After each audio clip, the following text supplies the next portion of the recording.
6 अपराधों से बच जाए जो भक्तों के प्रति होते हैं। भक्त के ये 6 अपराध तुम्हारी भक्ति को ढक देंगे। पहला, किसी भी महात्मा के वास निरूपण पर जो हम निंदा करने लगते हैं, हमारी सामर्थ्य नहीं कि हम क्या जाने वो कैसे रह रहे हैं। महाप्रभु चैतन्य देव एक दिन कीर्तन में बहुत उल्लसित होकर उन महापुरुष का नाम ले रहे थे, बार बार नाम उच्चारण कर रहे थे। हमें नाम विस्मरण है। बहुत सुंदर पोशाक महंगी महंगी पहनते थे, पान पाए, इत्र लगाए, फुलेल केशों में सजाए। बहुत वर्ष हो गए पहले चैतन्य महाप्रभु के पावन चरित्र का पठन किया था, इसलिए स्मृति नहीं उनका नाम, उनके नाम का। पुंडरीक विद्या, हाँ यही नाम था, पुंडरीक विद्या। तो गदाधर आदि जो भगवत महाप्रभु के पार्षद थे, उन्होंने सोचा कि जब महाप्रभु भाव में ऐसा उनका नाम उच्चारण कर रहे हैं तो कोई वीतराग बड़े परमहंस महापुरुष होंगे, चलो उनके दर्शन करने चलते हैं। तो पता चला कि अमुक जगह वो आए हुए हैं। वहां तो देखा बहुत सुंदर पलंग, दुग्ध फेन जैसा, ऊपर से गद्दे के ऊपर चद्दर और गिरदा लगे हुए हैं, और केश जो फुलेल से ऐसे सुगंध आ रही है। पान खाए तो गदाधर जी के मन में आया कि इतना विलासितापूर्ण जीवन और ये भगवत भक्त हो सकते हैं। संशय हुआ। तो एक जो महाभागवत साथ गए थे, तो उन्होंने भगवान श्री कृष्ण की रूप माधुरी का भरा हुआ श्लोक गान किया। जे ही श्लोक सुना हुंकार मारी, और धूल धूसरी, हा कृष्ण हा कृष्ण। और वो सब जो अब उनकी समझ में आया कि अरे महाप्रभु जो बोल रहे थे परम सत्य, वो प्रेम के अष्ट सात्विक भाव संवरण होना मुश्किल हो गया। अश्रुधारा नाक बह रही, धूल धूसरित हो। गदाधर जी ने चरण पकड़े और कहा मेरे से भारी अपराध बन गया। ऐसे महापुरुष के बाहरी स्वरूप को देखकर हमारे अंदर अश्रद्धा हुई थी, दोष दर्शन हुआ था, क्षमा चाहता हूं। कैसे क्षमा हो? तो शिष्यत्व स्वीकार किया था, चरित्र में ऐसा पढ़ा था। किसी भी भक्त या महात्मा के वास निरूपण, वेश निरूपण की अगर वृत्ति आपने की तो अपराध बन जाएगा। अरे ये तो ऐसा, इनको तो ऐसा होना चाहिए, इनको तो ऐसी जगह रहना चाहिए, इनको तो ऐसा नहीं। कुछ महापुरुषों की स्थिति होती है, कुछ तो उस स्थिति का दंभ करते, कुछ स्थिति होती है। हम क्या जाने कौन स्थिति में कौन दंभ कर रहा है। जिनके वचन श्रवण से, दर्शन से, संभाषण से हमारे हृदय में भागवतिक परमाणु उदय होते हैं, उन महापुरुषों के चरणों की वंदना उनकी वाह स्थिति पे नहीं देखते। हो सकता है सोने चांदी के सिंहासन पर बैठे हो, छत्र हो, चंवर डुल रहा हो, वो स्थिति ब्रह्माकार है, स्थिति भगवदाकार है, कैसे पता चलेगा? परशुराम जो आचार्य जी थे,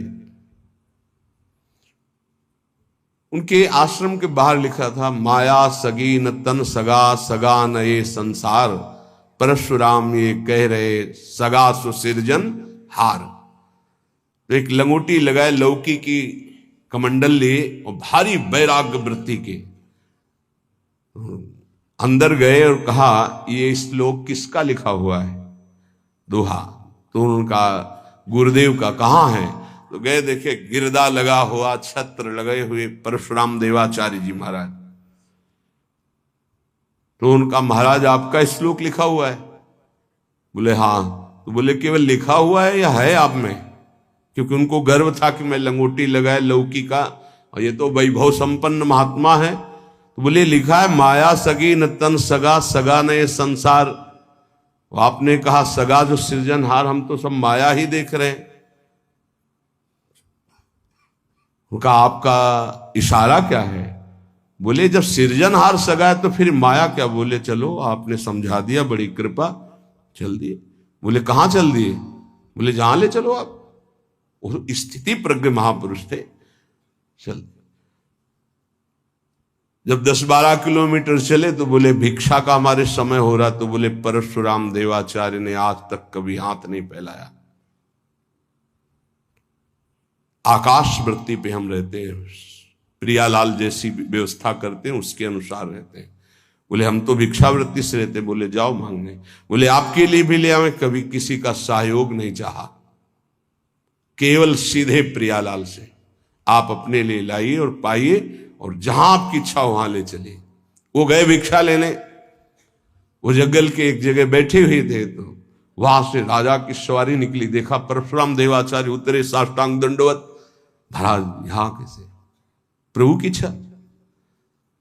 बड़े सौभाग्य की हम तो भगवान की असीम कृपा मानते हैं कि आपके दर्शन। हमारी इच्छा है कि हम कुछ राजभोग तैयार करवाते हैं, जैसी हरि की इच्छा। देर न लगी, वहां रसोईया लग गए, कढ़ाइयां। महाराज अगर यहां आप विश्राम करें, बस इशारा हो जाए तो जैसी हरि इच्छा, खुदाई शुरू। आश्रम निर्माण की नींव के लिए खुदाई शुरू, कढ़ाई चढ़ गई, बनना शुरू हो गया। वो संत आए 1 घंटे बाद, वहां देखा। बोले यहां क्या हो रहा है? बोले यहां आश्रम बनेगा, ये रसोई बन रही। तो उनका महाराज ये क्या लीला है? तो बोले तुम जिस वैराग्य के अहम वृत्ति को धारण किए हो, उस अहम वृत्ति का त्याग करो। वैराग्य का तात्पर्य होता है राग रहित, स्पृहा रहित होना। वो चाहे असंख्यों के वैभव में बैठा है, लेकिन राग और स्पृहा रहित है। अगर एक लंगोटी का भी राग है, लौकी के कमंडल का भी राग है, शरीर का भी राग है, वो रागी है, वो वीतरागी नहीं है। वीतराग की स्थिति को समझना बड़ा कठिन। दत्तात्रेय जी महाराज से यही पूछा कि आप कोई कर्म नहीं करते, कर्म ना करने वाले को विषय नहीं मिलता, और विषय सेवन ना करने से ऐसा स्वास्थ्य कैसे हो सकता है आपका? तो उन्होंने कहा मैं अखंड प्रसन्न रहता हूं, इसलिए ये भोगों से स्वस्थ नहीं हूं, मैं अखंड प्रसन्नता को प्राप्त। कभी राजमहलों के राजसैयाओं पे शयन करता हूं, तो कभी राख की ढेर पर शयन करता हूं, कभी बड़े बड़े राजाओं से सम्मानित होता हूं, तो कभी फुटपाथ में लेकर अपमान को भी प्राप्त करता हूं। मुझे न सम्मान ना अपमान, किसी का प्रभाव नहीं। इसलिए किसकी क्या स्थिति कैसे जाना जा सकता है? तो हम किसी का वास निरूपण आदि, वेश निरूपण आदि करके किसी की निंदा करेंगे तो पता नहीं कितना महाभागवत है, हमसे अपराध बन जाए। दूसरा ज्ञान निरूपण। कुछ संत भगवान ऐसे होते हैं जो कुछ नहीं बोलते। अरे इनको कोई ज्ञान तो है नहीं, कुछ बोलना तो आता, क्या बोलना ही कोई साधुता है क्या? पता नहीं उसकी कितनी ऊंची स्थिति है, कैसे कोई जानेगा? इसलिए किसी संत के रूप में विराजमान जो भगवान हैं, उनके ज्ञान निरूपण करके निंदा न कर। इनको कुछ नहीं आता। आजकल यही है, केवल बुद्धि की धरा से देखा जाता है। अरे वो तो बोल नहीं पाते हैं। वो तो महापुरुषों की स्थिति को जानना कोई महापुरुष ही जान सकता है, दूसरा नहीं जान सकता। इसलिए ये अपराध न करे कभी कि किसी के संत के ना बोलने से ये समझ जाए कि अरे इनको कोई ज्ञान नहीं है। भला ये क्या जाने, शास्त्र की बातें, पढ़े लिखे तो लगते नहीं हैं। पढ़ा लिखा होना भी बहुत सौभाग्य का विषय है और कहीं कहीं दुर्भाग्य का विषय है। तो एक आए थे, इतने कागज में उनकी डिग्रियां केवल उनके शिष्यों ने भेजी थी कि हमारे गुरुजी दर्शन करने आ रहे हैं। तिरुपति बालाजी से विद्वता की मूर्ति, साष्टांग दंडवत और क्या क्या भगवत प्रसादी। वो ऐसे लग रहे थे कि एक शब्द नहीं आता। मतलब बड़े बड़े शंकराचार्यों को पढ़ाया था उन्होंने, उनकी वो शिष्यों ने जो दिया था उसमें दिखाई दे रहा, बड़े बड़े शंकराचार्यों को उन्होंने विद्या पढ़ाई थी। विद्या विनयम ददाति, वो देखने को मिला कि विद्वान में कैसी दैन्यता होती है। कबीरदास जी के पास एक विद्वान दिग्विजयी भेजा गया शास्त्रार्थ के, तो उनका भैया हमको कोई शास्त्रार्थ नहीं करना, तो बोले काशी के विद्वानों ने कहा यदि आप हार लिख दिए पूरी काशी हार गई। बोले ऐसी बात, तो पढ़ के समझे हो कि समझ के पढ़े हो? पोथी पलटाते रहे, सरस्वती काम नहीं करी। पढ़ के समझे हो कि समझ के पढ़े हो? आखिरी बात शिष्य बन गए थे, बहुत बड़े भगवत अनुरागी बने। तो किसी भी संत के प्रति ये भाव नहीं कि ये पढ़े लिखे नहीं है, बोल नहीं पाते, तो इनको कोई ज्ञान नहीं है। तीसरा, किसी संत की जाति निरूपण कर देना बहुत बड़ा अपराध है।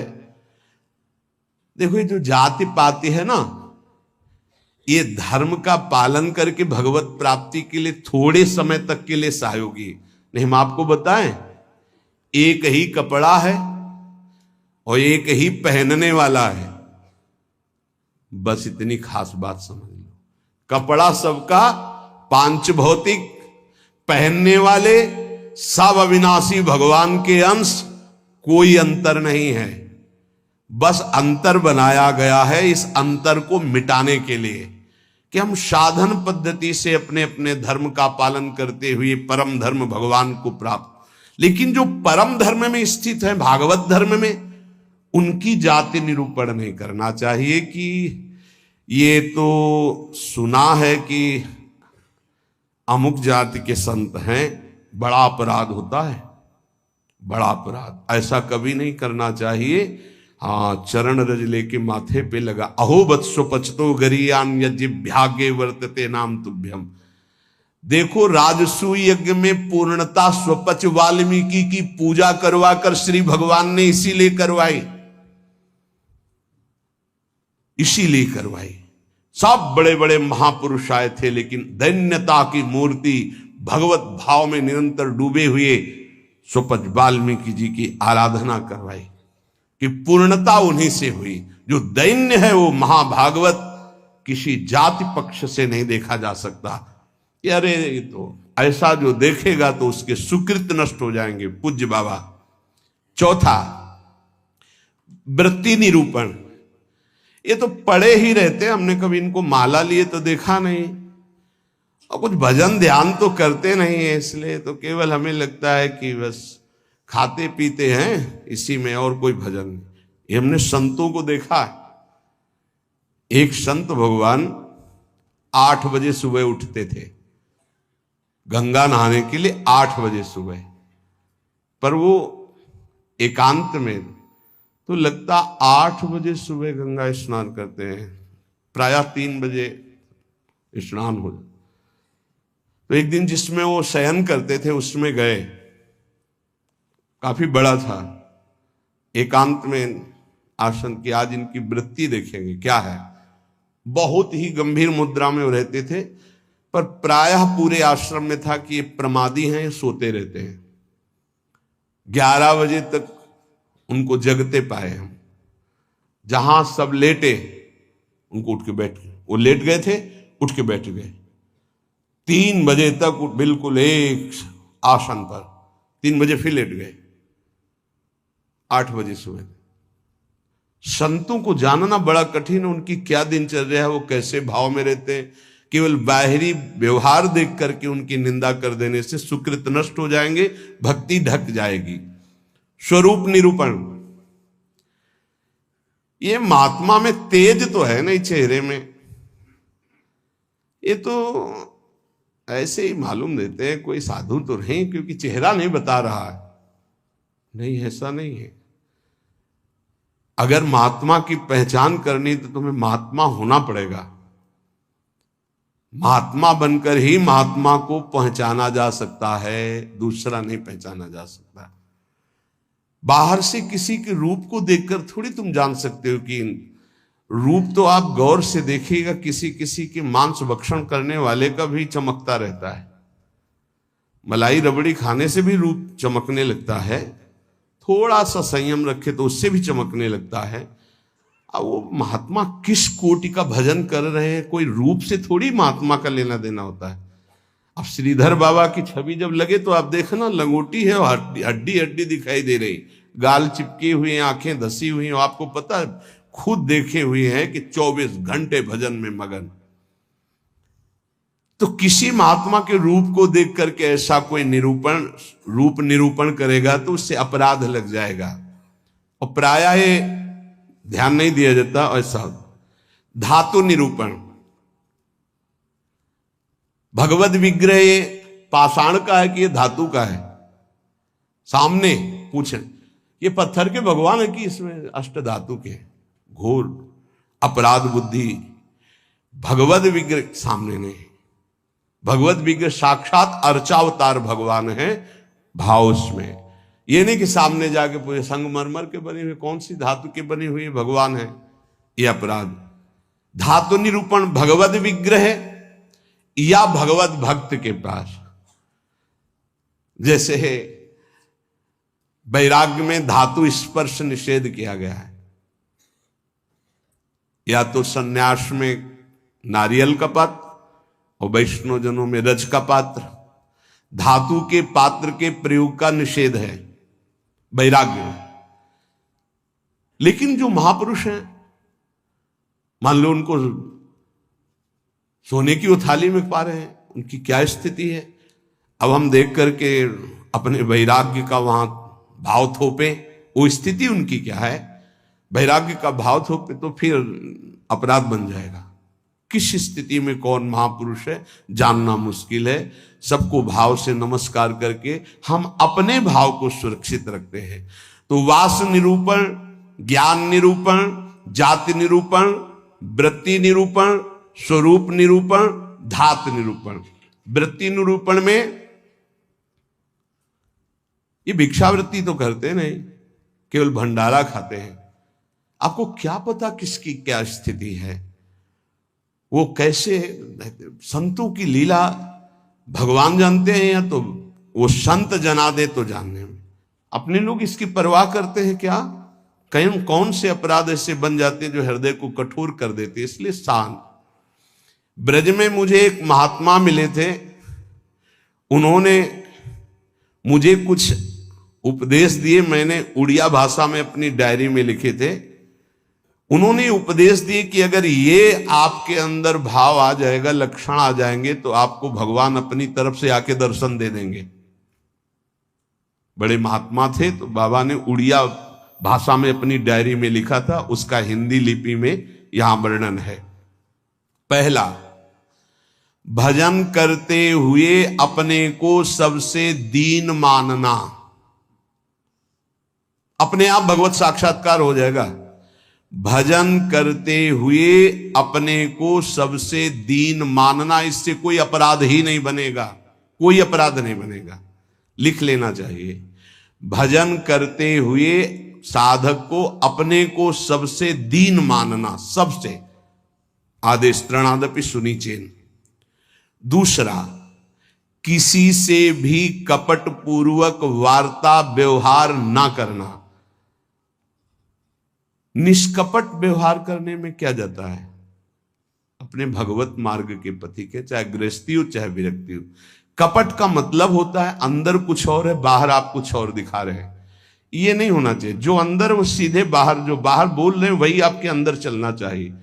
मोहि कपट छल छिद्र न भावा, भगवान कहते हैं। तो कैसे दर्शन दे देंगे आप कपट पूर्वक व्यवहार करते। निष्कपट व्यवहार, कपट पूर्वक व्यवहार ना करना, ये दूसरा। तीसरा, अपनी जिह्वा से कभी असत्य भाषण ना बोलना। इसका बहुत नारायण स्वामी जी ने भी इस पर बहुत जोर दिया था कि जिस जिह्वा से नाम जप करते हो झूठ नहीं बोलना चाहिए, तभी नाम सिद्ध होगा।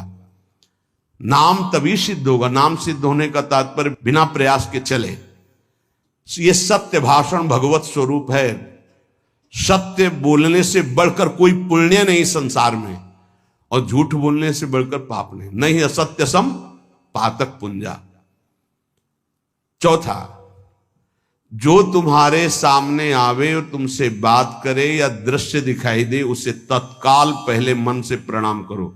बिना प्रयास के भगवत साक्षात्कार हो जाएगा। चराचर जगत में जो तुम्हारे सामने, जैसे कोई व्यक्ति आया है तो राधा वल्लभ लाल जी आपकी जय हो, अंदर से मेरे प्रभु, अब बात करो।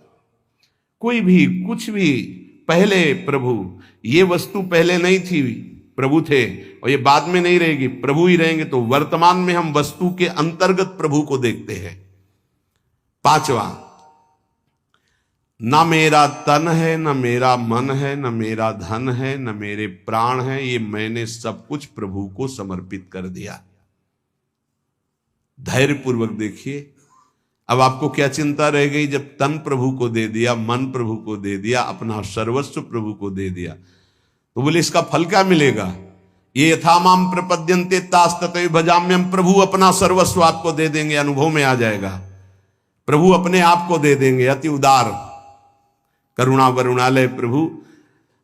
अगर आप थोड़ा सा भी अपनापन करेंगे तो उनका थोड़ा सा अपनापन बहुत बड़ा होता है। अपने तन मन धन सर्वस्व पर अपना अधिकार न करके अपने प्रभु का अधिकार।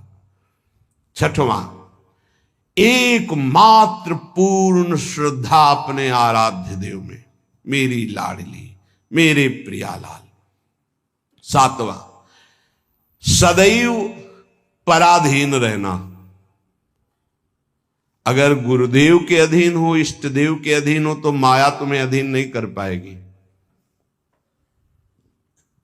अगर इष्ट देव और गुरुदेव की अधीनता स्वीकार नहीं करोगे तो माया अधीन कर लेगी। हमेशा अपने को पराधीन देखना कि मैं स्वतंत्र नहीं हूं, ये तन मन प्राण इष्ट देव गुरुदेव को समर्पित है, मैं वही करूंगा जो आज्ञा कर रहे हैं, उनके विपरीत नहीं कर सकता। अब आप देखो, विपरीत करते हो कि आपको याद आता है कि मेरा शरीर गुरुदेव की धरोहर है, मैं इसके द्वारा कोई अनाचार दुराचार कोई गलत चेष्टा, मेरा मन गुरुदेव की धरोहर है, इष्ट देव की धरोहर, इससे हम गलत चिंतन नहीं कर सकते। मेरा धन गुरुदेव की धरोहर, इससे हम गलत व्यवहार नहीं कर सकते। मेरे प्राण गुरुदेव को समर्पित, इसलिए हर श्वास मंत्र जपेंगे, बिना बुलाए भगवान दर्शन दे जाएंगे। आठवां, आराध्य देव के सिवा अपना कोई नहीं है, ये हृदय में बैठा लेना। अपने वास्तविक है तो आराध्य देव ही अपने हैं। नवां, अपने आराध्य देव के अनन्य चिंतन के सिवा और कोई चिंतन ना होने पावे। दसवां, अपने आराध्य देव से जो गुरुदेव ने संबंध दिया है, हर समय उसकी स्मृति रहना। क्या रहती स्मृति? मैं श्री जी की सखी हूं, दासी हूं, उनकी परिचर्या में हमारा जीवन समर्पित है, मैं उनकी दासी हूं। कभी सोचते हो आप? सोचो, तुम्हारा संबंध हो चुका है। कोई ऐसे नहीं कि तुम्हें केवल सोचना ही है, तुम्हारा संबंध हो चुका है, तुम्हारा पाणी ग्रहण हो चुका है। श्री जी ने तुम्हारे पाणी को स्वीकार कर लिया, ग्रहण कर लिया है। उसके साक्षी हैं गुरुदेव। गुरुदेव ने पाणी ग्रहण कराया है, प्रिया प्रीतम को हमारा हाथ पकड़ा दिया है। हम अपने संबंध, दसवां है, अपने संबंध को हर समय अपनी स्मृति, मैं प्रियालाल की हूं, मैं प्रियालाल की हूं, मैं प्रिय सखी हूं लाडली जू की। ये 10 भाव रखो। अब जैसे हमारे अपना भाव बताया, तो जो दास है वो दास भाव को देखे, जो सखा है वो सखा भाव को देखे, जो गोपी गोपी भाव को देखे। अपने स्वरूप को संबंध से चिंतन करना। हमारा स्वरूप क्या है? सहचरी बपू, मैं श्री जी की निज दासी हूं। कई बार दिन में आता है आप लोगों के? कितनी बार सोचते हैं हम? जबकि यहां हर चेष्टा करते हुए उसी भाव में रहना है। अगर ये 10 भाव हृदय में आ गए तो कह रहे हैं किसी भी तीर्थ में जाओ या ना जाओ, कोई और साधन करो ना करो, तुम्हें भगवत साक्षात्कार हो जाएगा।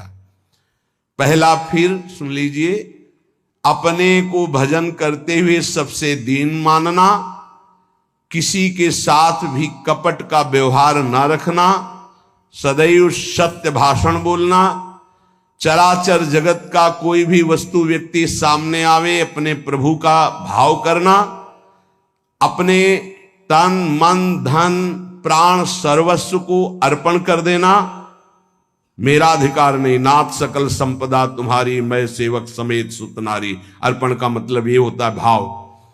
छठवां, अपने आराध्य देव में ही पूर्ण श्रद्धा समर्पित हो जाना। सातवां, पराधीन रहना इष्ट के, गुरुदेव के। आठवां, आराध्य देव के ही अनन्य चिंतन में लगना, आराध्य देव के सिवा कहीं अपनापन न होना। नवां, चिंतन करते करते तन्मय स्थिति आ जाए तब उसे सही माने में चिंतन कहा जाता है। सामने ललित त्रिभंगी लालजू और प्रियाजू की बाह श्री लालजू के गले में है। मनोमृणाल भूषण भूषित भुज श्याम अंश पर डाले, दिखाई दे रहा है। अब हमारा चिंतन चल रहा, गाढ़ चिंतन, युगल सरकार चिंतन, इसे कहते हैं अनन्य चिंतन। अभी आंख खोले हुए भी वही है, मूंदे हुए भी वही है, सेवा करते हुए भी वही है, एकांत में बैठते हुए कहां हो, जरा देखो स्थिति कहां है। यदि आप किसी भी तीर्थ का अवगाहन करते हुए 10 बातें आप में नहीं हैं तो उसका फल आप ग्रहण नहीं कर पाएंगे, क्योंकि अपराध कोई न कोई बन जाएगा। हम आपसे सत्य कहते हैं कि कल्याण आपके चिंतन से होगा, इन बातों को स्वीकार करने से होगा, भागने से नहीं होगा कि हम यहां चले जाएं, हम वहां चले जाएं तो कल्याण हो जाएगा।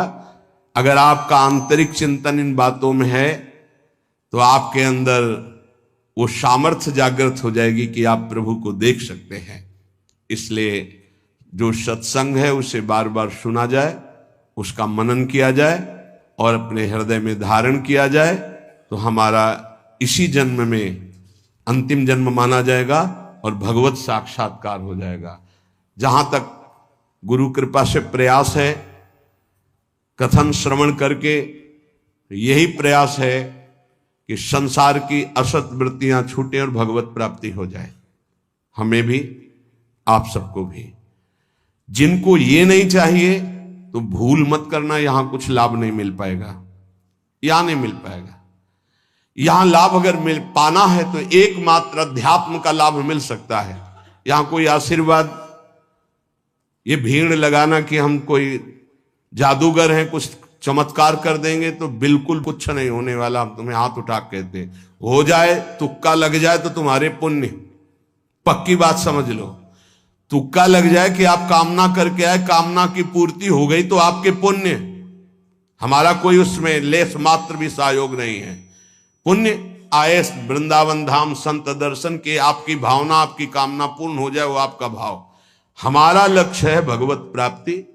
अगर आपके हृदय में भगवत प्राप्ति की लालसा है और आप आगे बढ़ रहे हो तो हम हृदय से आपका स्वागत करते हैं और हमारी प्रियालाल की कृपा वृत्ति आपको उठाती चली जाए और आप इस संसार, राग, आसक्ति, ममता, चिंता, शोक, मृत्यु, भय, इससे ऊपर उठे। बस हमारी आशा यही है। जो प्रयास है सत्संग का या एकांतिक का, उसका फल केवल यही, भगवत संबंध दृढ़ हो जाए, भगवत प्राप्ति हो जाए। और जिसको ये लक्ष्य नहीं है तो हमें लगता है कि समय बर्बाद ना करे, दूसरी जगह खोज ले जहां उसकी मनोकामनाएं पूर्ण होंगी। यहां नहीं हो सकती। बिल्कुल समझ लीजिए, यहां कामनाओं का नाश होता है, कामनाओं की पूर्णता नहीं। यहां कामनाओं की निवृत्ति होती, कामनाओं की पूर्ति नहीं। यहां यदि हम कामनाओं की पूर्ति की भावना लेकर के आएंगे तो शायद है कि तुम्हें असंतोष हो जाए। बिल्कुल पक्की बात समझो। और कामनाएं अगर पूर्ण होती हैं तो वो कोई खास बात नहीं है। जन्म जन्म से सब कामनाएं भोगते चले आ रहे हैं। एक कामना जागृत हो जाए कि मुझे भगवान की प्राप्ति करनी है तो हमारा सत्संग सार्थक, हमारा एकांतिक सार्थक, हमारा जीवन सार्थक। इस संसार का नाम मृत्युलोक है, यहां सबको मरना है।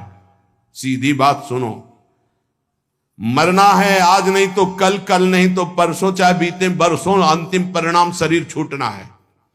जब शरीर छूटना है तो सब कुछ छूटना है। तो इसलिए हम इसका महत्व नहीं रखते। दुख सुख भोग कर समय काट लो, राधा राधा राधा बोलो, और जन्म जन्मांतरों के पापों का नाश करके परमानंद में निमग्न हो जाओ। हमारा लक्ष्य यही है। आज बनावटपन बहुत पसंद किया जाता है। आज मधुर वचनों के द्वारा तुम्हारी कामनाओं की पूर्ति के वादे